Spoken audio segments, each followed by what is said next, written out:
Hi, everybody. My name is Paris Goodyear-Brown, and I am a licensed clinical social worker and a registered play therapist supervisor, as well as the clinical director of Nurture House, a child and family treatment center in Franklin, Tennessee, and the executive director of the Trauma Play Institute that teaches and trains clinicians all over the world in how to work with attachment disturbed and traumatized children, teens, and families. And in this time of COVID-19, it is more important than ever that we stick together. One of our trauma play mantras is, when we stick together, we can do hard things. And one of the offerings that we would like to make to our community is to daily, for a period of time, offer an intervention that will be shared on clinical pages and with clinicians in our larger global community, for ways to connect with children and teens through the screen in directive intervention methods using play and expressive therapies.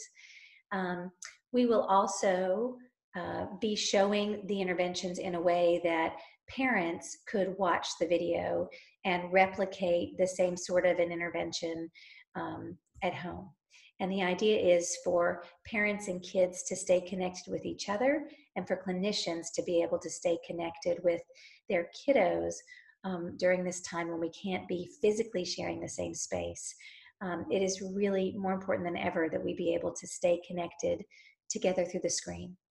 And so while not every form of play therapy is conducive to telehealth as a portal, we want to share with you some things over the next few weeks that we think will be helpful. I'm going to share the screen and actually show you an inserted video from earlier today that is of my son and I. And I'm going to make this big. And we are doing origami together. And it is, you can go out to any number of websites and be able to get directions for making origami. And for clinicians, if you are on one side of a screen and the child or teen is on the other, then it's a wonderful way to, you guys will see, to practice all sorts of things, to practice turn taking, opening and closing circles of communications, being clear and kind in your communications back and forth, working with kids with anxiety issues on things like being good enough instead of perfect, and then having transitional objects, one that stays with the therapist and one that stays with the child until your next meeting with that particular child or teen. This intervention idea just came out of the World Trade Center memorial, actually, when I went and visited. At the end of the exhibit, there was a wonderful room where you could write your thoughts and feelings about going through the exhibit. And there were, at the doorway leaving the exhibit, there were thousands of Japanese origami cranes. You sort of had to push through them to get into the room or out of the room. And they were made by thousands of Japanese elementary school age children. And so another way to potentially use this intervention would be to, as you're making origami, if you're a parent, sharing this intervention with your child and just playing together, taking turns, creating things, then being able to write little love messages either to each other or messages of encouragement to neighbors, and then putting them, in their mailbox or on their doorway, keeping the social distancing of at least 6 feet away, but being able to bring hope and joy to others. So this is for you all to use as you see fit. Okay. All right, sweetheart, show me how to do this thing. Okay. So these are the instructions. So we're going to start, it's very easy in the beginning. Okay. So this, we're going to take it like this. We want it the white side. Okay. And so we're just going to fold it that way so you can only see red. And fold it in half so it's red on both sides. And then make sure that's flattened. Okay, red on both sides. Got it. And then open it up again. So you have like a little line there. Mhm. Then do the same thing the other way. Okay.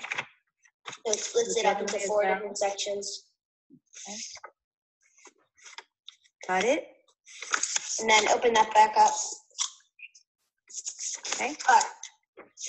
So now, we're gonna have it this way. Okay. And 1 second. I'm sorry. This way. So we're just going to fold all of these corners to the center. So you want? Is there a way for you to put the screen where I can still see your eyes and see the? Here, 1 second. So he's going to be figuring that out for us for a minute. But whenever possible, if we can maintain some sort of intermittent eye contact with kids, So even when we're creating together. So you're just going to fold. 1 second. Are you going to show me? So with the white side, you can fold it like this on all sides. So. And you're folding all the corners to the center, so it makes a smaller square. Okay, I'll do that, and while you do that. Oh, and by the way, it's going to look like this at the end. Okay. Ooh, Maybe better because this is my second time doing it. Okay, this is very complex. It looks like it ends up being pretty complex. Although you're doing a really nice job of giving me step-by-step directions, buddy. Communicating really clearly with me. Okay, and I've done 3, and I'm doing the 4th one right now. So more verbal communication, Okay, they especially might if not you're be, doing they're not something off quite screen. Is that okay? Is that good enough? Or do they need to be all the way? Well, you want to make sure, like, there can be a little bit of white, but when you squeeze them, when you have them all on the paper, you want only a tiny bit of white. I should probably, So, like, the line of this, because when we folded them before, when we folded it in half 2 times, those made lines. Yeah. So when you folded here, the line would connect with this. Yeah, I understand. Right there. Okay, got it. I'm going to redo mine a little bit. Yeah, I did the same thing the first time. Yeah, so this is the learning curve, right? Hmm. We learn every time we try. We learn something new. Okay. Okay, I think this is better. All right, yeah, that's good. All right, so we're actually going to do that again with here. So we are going to do that again here. Okay, so wait, and hold on. We're just pretty much gonna do that step again with the corners. From like that? Yeah. Okay. And then on all 4 sides? Yeah. Okay. All right. Tricky. Okay. 1.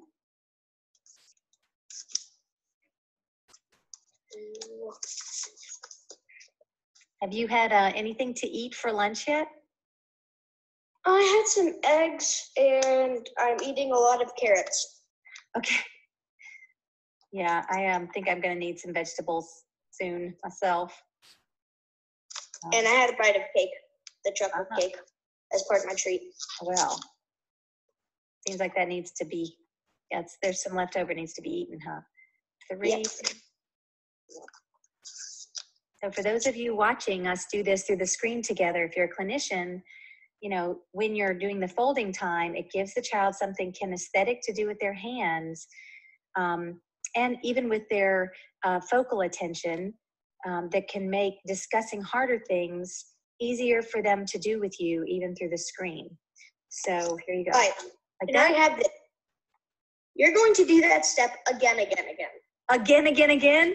So you are going to fold this right there again. And do that all the way around. So you're saying start here and fold it down like that? Yeah. So you want this tip here touching the middle. Can you put it up? I can't quite see it. So this tip, every time, the tip at the top should be touching the middle. Okay. However big it is. Okay. The tip at the top should be touching the middle. I don't know that I'm doing, I don't think I'm doing this just right. I didn't do it right at all the first time, so. Well, and maybe there just isn't quite exactly right, you know? Here's good enough. Yeah. That's good enough. If you can't get it right, just go for good enough. Go for good enough. Okay. And there, 2. I think this is a little bit harder for me because I'm not on a hard surface. Let me get something hard. Oh, yeah. I'm doing it on the window seat here. It's easier to do it on a hard surface. Yeah, okay.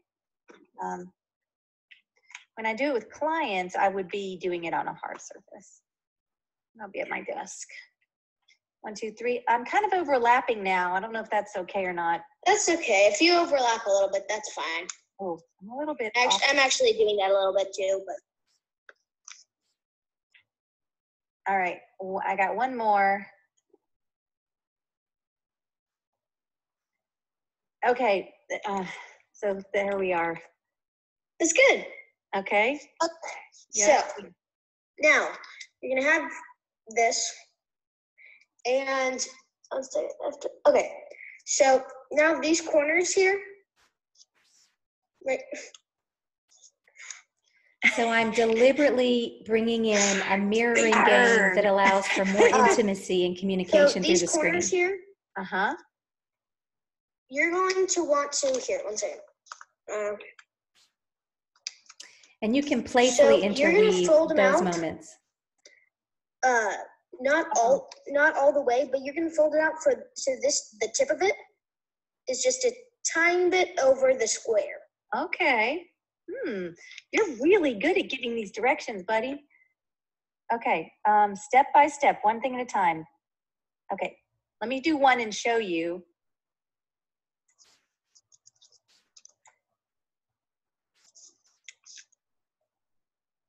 Yeah, and actually, yeah, awesome.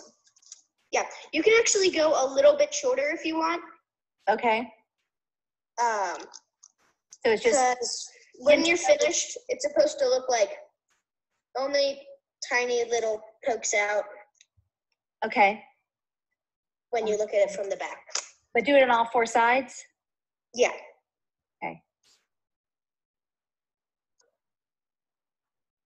All right. And I have one more.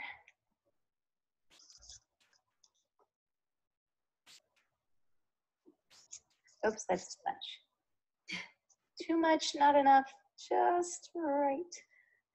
Oh, I think see, for I'm little seeing kids, now. we probably would have to have the parent really, really helping, you know, because it's that whole just enough, not enough, too much thing.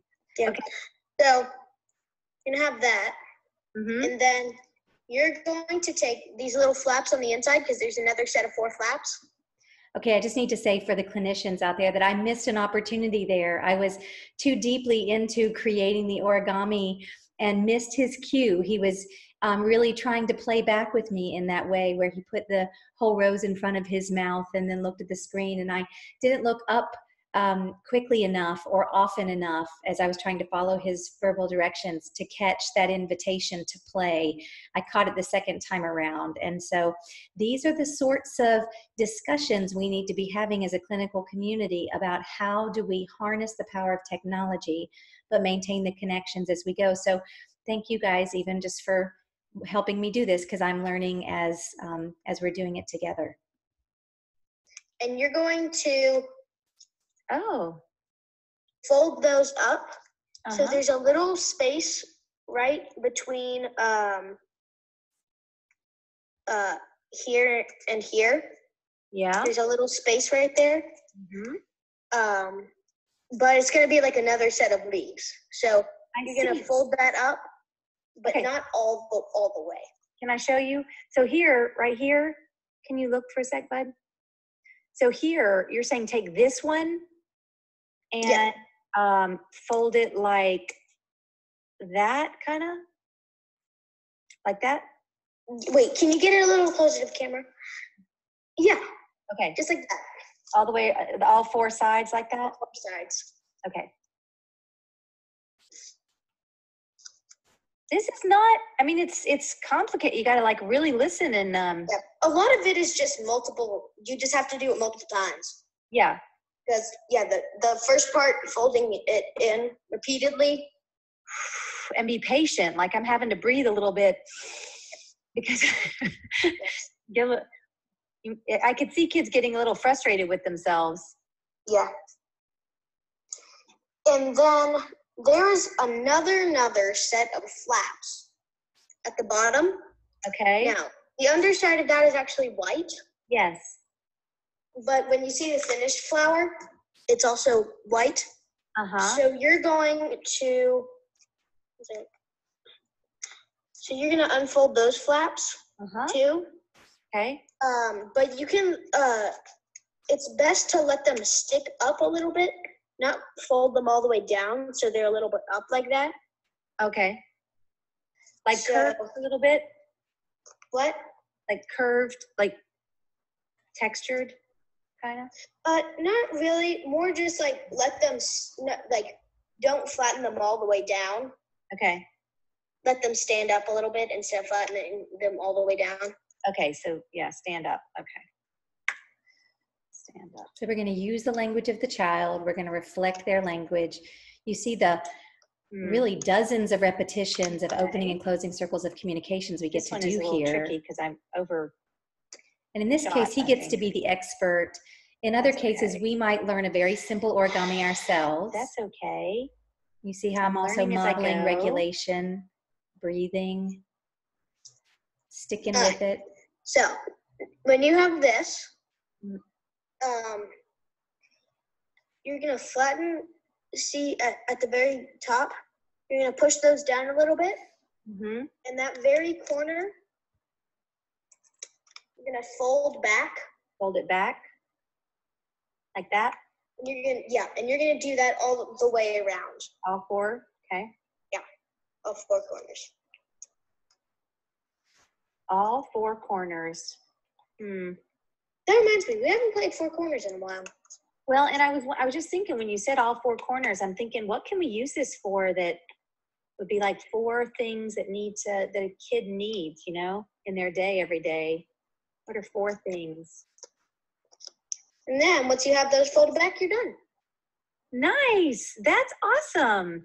Okay, so let's talk about it for a minute, you and me, before we get off the Zoom. What would you, if you were going to put like on the back here, underneath these flaps, the last flaps, what would be four things you think a kid needs every day, especially right now during COVID-19, everybody's safe at home time?